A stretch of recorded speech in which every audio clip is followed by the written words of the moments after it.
Welcome back to DXB Today, where we are answering the question, how powerful is colour when it comes to our human behaviour? Well, our next guest is as colourful as her art. She has painted over 150 murals around the world with a focus on diverse, bold patterns and bright colour palettes, sometimes called the Queen of Colour. Welcome, Dina Sadi. Dina, welcome to the show. Thank you for having me. I mean, before you even speak, we can see it and we can feel it. It's so powerful what you do, and you are so well known in the region. So congratulations on all your success so far. I think the first question off the bat, we've spoken about, colour psychology when it comes to fashion, when it comes to inside your home. But let's talk about it when it comes to public spaces. You have, as mentioned, made so many murals around the region.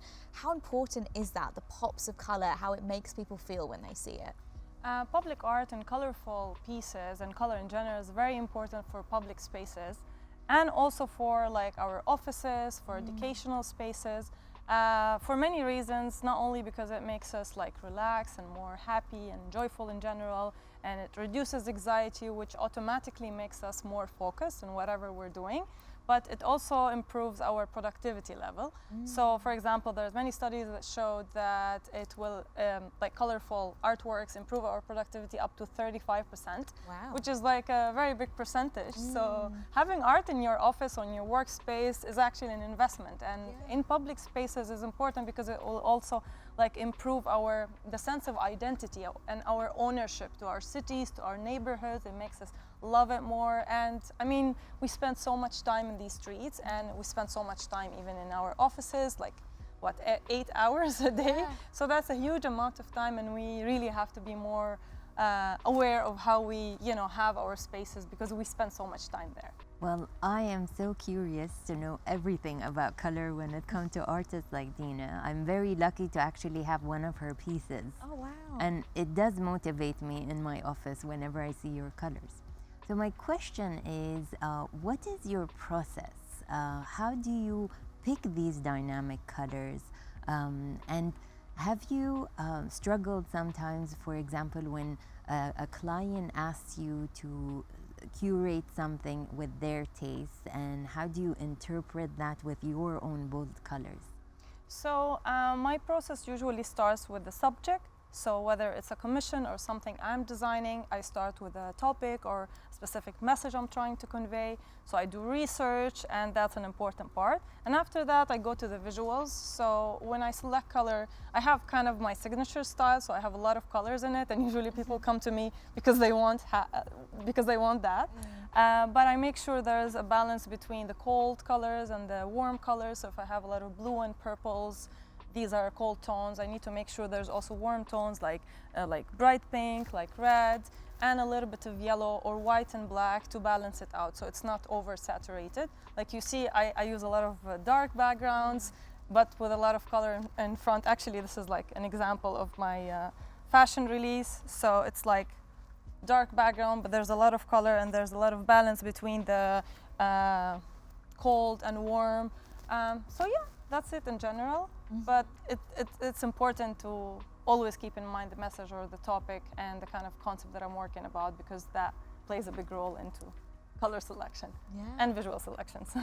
So Dina, I'm really interested to know about fashion when it comes to color. And also, just a side note, I used to have my hair pink, and I'm looking at you now, and I have got hair envy. I'm oh my God, I used to love my pink hair back in the day. But going back onto fashion, how do you think colors help with self-expression and confidence when it comes to everyday clothes? Do you think it makes a big impact on people? I think it's very important, and this is one of the reasons why I decided to release my own mini fashion collection last year. I wanted to encourage people to wear more color. You feel that nowadays, a lot of people are scared. They're not so brave with using color. And I think once they try it, once they, overcome this fear, they might change their mind, because it will change their perspective, self-expression, confidence, tremendously. And they might also like it way more than they think they would. The other important thing, other than just colorful fashion, is also to include, or for me at least, to include natural elements. and visual elements that comes from water and nature. Through history and as we evolved as humans, we had the tendency to feel relaxed and go to places where there's water and greenery for survival reasons, because it's like shelter and food. So we have this primal instinct, and we're wired in a way that seeing natural elements or water elements makes us relax, feeling safe, the anxiety is low. So that's again why I also use a lot of references of nature in my work, and water and organic lines and formation. And I think with color that it makes a good combination to make us feel better and have just better well-being overall. Definitely. I know you mentioned that you wore a little bit of black today. Are there ever days where you just think, oh, I'm just going to wear black? I do. You do? I do a lot of things. Yeah? Like I have many personalities when it comes to fashion. I like a lot of dark colors, but I almost always I mix it with a little bit of color. For me, it's all about balance. Yeah. So I want to feel that I have everything, a little bit of everything that works for me. Yeah. But I just encourage people to express themselves, be their authentic selves, and just not to be scared and not to think too much about what other people think, what other people will say. You know, just go for it. That's it, guys. The pink hair's coming back. It's coming back. So Dina, you said something really interesting, which is color and well-being. We've seen a rise in art therapy and in well-being, and how people are now de-stressing through color books and, you know, getting away from the anxiety that comes from being in the workplace and from crowded areas. So can you tell us more about that? So I think, especially nowadays, we have so many deadlines. We are overstimulated. Our brain is overstimulated with communication, with deadlines, with something that needs to be done very fast. So painting as a practice, whatever you do it and however you do it, whether you're just coloring, doing something simple or abstract, and even if you don't have skill or you never tried it before, it's something that you're doing in the moment, and it makes you be present, which is something we struggle with, because our brain is always in the future.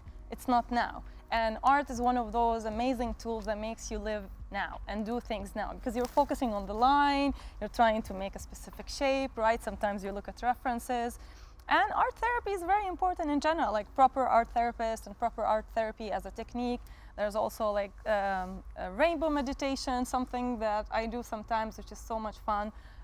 Sometimes you can match it, like you can put it with an art workshop. We do it before painting, which is basically you just imagining each color of the rainbow one by one, coming like you're painting it in the sky, but in your imagination, and then you think about every color and how this color makes you feel.